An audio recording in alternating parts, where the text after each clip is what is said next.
Praise the lord. ఎలా ఉన్నారు? పేతురు 3.5 సంవత్సరాలు యేసుక్రీస్తు వారితో కలిసి ఉన్నాడు. ఆయన బోధలు విన్నాడు. ఆయన ఎంతగానో ప్రేమించాడు. అందుకే యేసుక్రీస్తు ప్రభువారిని బంధించి యాజకుల యొద్దకు తీసుకొస్తున్నప్పుడు కూడా పేతురు విడిచిపెట్టకుండా అక్కడ ఏం జరుగుతుందో ఏం జరగబోతుందో అని ఆయన్ని అనుసరించి వెళ్ళాడు. సమయంలో ఒక చిన్నది, నువ్వు కూడా యేసుతో పాటు ఉన్నవాడివే కదా అని అడిగినప్పుడు పేతురు వెంటనే, లేదు, ఆ మనుషుడు ఎవరో నాకు తెలీదు అంటాడు.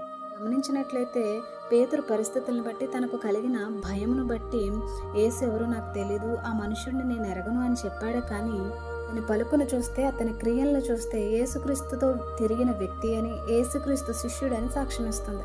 అతని జీవితమే ఒక సాక్ష్యంగా మారిపోయింది. మనల్ని మనం ఒకసారి పరిశీలన చేసుకుందాం. క్రైస్తవులమైన మనం ఎలా జీవిస్తున్నాం? మనం ప్రార్థన చేస్తాం, వాక్యం చదువుతాం, వాక్యం చెప్తాం, పాటలు పాడి పెద్ద భక్తి పరుల వలె ఉంటాం. కానీ మన జీవితాల్లో మాత్రం యేసుక్రీస్తు మాత్రం కనిపించరు. ఆయన గుణాతిశయములు ఏ మాత్రం కనిపించవు. మన మాటలు, మన యొక్క క్రియలు ఎలాంటి సాక్ష్యం ఇస్తున్నాయి?